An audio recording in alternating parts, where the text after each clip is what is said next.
जय सच्चिदानंद, जय गुरुदेव। प्रिय दर्शकों, आपने सुना होगा कि बहुत लोग गुरुवार का व्रत रखते हैं। क्या आप जानते हैं आध्यात्मिक मार्ग में गुरुवार का व्रत क्या महत्व रखता है?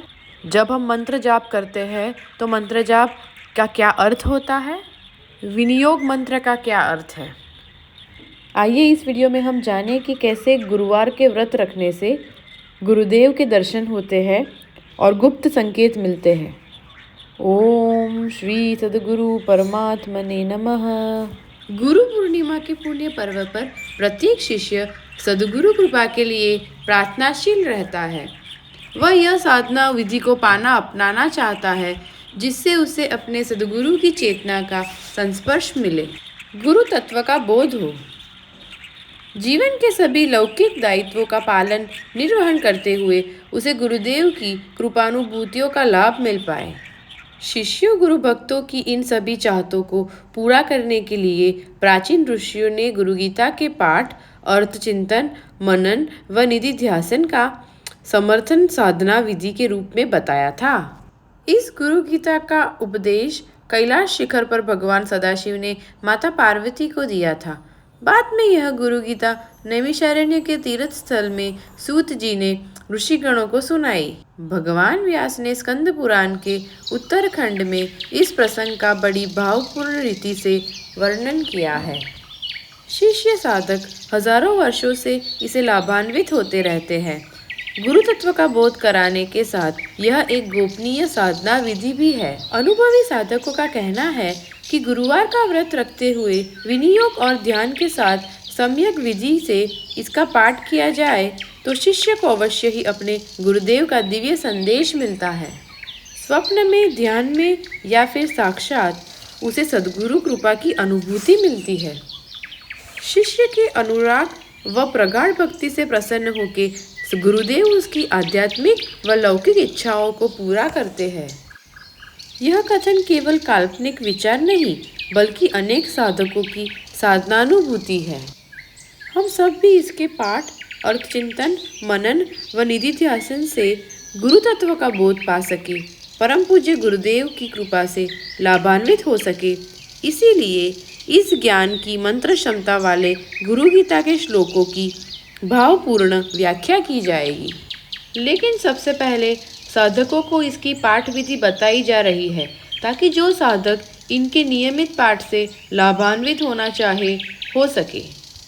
गुरु गीता के पाठ को शास्त्रकारों ने मंत्र जप के समतुल्य माना है। उनका मत है कि इसके पाठ को महीने के किसी भी गुरुवार को प्रारंभ किया जा सकता है। अच्छा हो कि साधक उस दिन एक समय अस्वाद भोजन करे। यह उपवास विशिष्ट रूप से मनोभावनाओं को शुद्ध और भक्तिपूर्ण बनाने में समर्थ सहायक की भूमिका निभाता है। इसके बाद पवित्रीकरण आदि षटकर्म करने के पश्चात पूजा वेदी पर रखे गए गुरुदेव के चित्र का पंचोपचार पूजन करें। तत्पश्चात दाएं हाथ में जल लेकर विनियोग का मंत्र पढ़े। सभी दर्शकों को यहाँ यह जानकारी देना ज़रूरी है कि किसी भी मंत्र साधना में प्रथम संकल्प लिया जाता है। संकल्प के पश्चात विनियोग मंत्र पढ़ा जाता है। सनातन धर्म के अनुसार किसी भी पूजा विधि को प्रारंभ करने से पहले, मंत्र जाप करने से पहले एक संकल्प लेना ज़रूरी है। संकल्प मन और चित्त की एकाग्रता के लिए ज़रूरी है और उसे एक दिशा दिखाता है। मन की सारी ऊर्जा उस मंत्र को सिद्ध करने में लग जाती है। यही संकल्प का महत्व है। हमारे सद्गुरु हमेशा कहते हैं कि अगर आपको कोई कार्य सिद्ध करना है, सफलता पानी है, तो पवित्र संकल्प ले ले। पवित्र संकल्प लेने से इच्छा शक्ति प्रबल हो जाती है। विनियोग का क्या अर्थ है? विनियोग साधक को मंत्र की पवित्रता, महत्ता का स्मरण कराता है। मंत्र के ऋषि, देवता, बीज, शक्ति व किलक की याद कराता है। साथ ही साधक के मन को एकाग्र करते हुए पाठ किए जाने वाले स्तोत्र मंत्र की शक्तियों को जागृत कराता है। यह विनियोग मंत्र इस प्रकार से पढ़ा जाता है। ओम अस्य श्री गुरु गीता स्तोत्र मंत्रस्य भगवान सदाशिव ऋषिः नानाविधानि छन्दासि श्री गुरुदेव परमात्मा देवता हम बीजम सहम शक्ति क्रोम कीलकम। श्री सद्गुरुदेव कृपा प्राप्त्यर्थे जपे विनियोगः। विनियोग मंत्र पढ़ने के बाद हाथ के जल को पास रखे किसी पात्र में डाल दे। इस विनियोग मंत्र का अर्थ है, इस गुरु गीता स्तोत्र मंत्र के भगवान सदाशिव दृष्टा ऋषि है। इसमें कई तरह के छंद हैं। इस मंत्र के देवता या इष्ट परमात्मा स्वरूप सद्गुरुदेव है। इस महामंत्र का बीज हम है, शक्ति सह है, जो जगत जननी माता भगवती का प्रतीक है। क्रोम बीज से इसे कीलित किया गया है। इस मंत्र का पाठ या जाप सद्गुरुदेव की कृपा पाने के लिए किया जा रहा है। इस विनियोग के पश्चात गुरुदेव का ध्यान किया जाना चाहिए। ध्यान में ऐसा भाव करें कि मेरे गुरुदेव प्रेम के सागर है, मेरे गुरुदेव करुणा मूर्ति है। अपने प्रिय गुरुदेव की छवि को मन में निहारे। ध्यान की प्रगाढ़ता में परम पूज्य गुरुदेव को अपना आत्मनिवेदन करने के बाद साधक को गुरु गीता का पाठ करना चाहिए, जिससे साधकगण उनके गहन चिंतन से गुरु तत्व का बोध प्राप्त कर सके। इसके पठन अर्थ चिंतन को अपनी नित्य प्रतिदिन की जाने वाली साधना का अविभाज्य अंग माने। गुरु गीता का प्रारंभ ऋषियों की जिज्ञासा से होता है। नैमिषारण्य के तीर्थ स्थल में एक विशेष सत्र के समय ऋषिगण महर्षि सूत से कहते हैं, हे सूत जी, गुरु गीता को गुह्य से भी गुह्यतर विशेष विद्या कहा गया है। कृपया करके आप हम सभी को उसका उपदेश दें। आपकी कृपा से हम सब भी उसे सुनने का लाभ प्राप्त करना चाहते हैं। इस प्रश्न को सुन महर्षि सूत जी बोले, ऋषिगणों, यह बड़ी प्यारी कथा है। इस गुरु गीता के महाज्ञान का उद्गम तब हुआ जब कैलाश पर्वत के अत्यंत रमणीय वातावरण में भक्ति तत्व के अनुसंधान में अग्रणी माता पार्वती ने भक्ति पूर्वक भगवान सदाशिव से प्रश्न पूछा।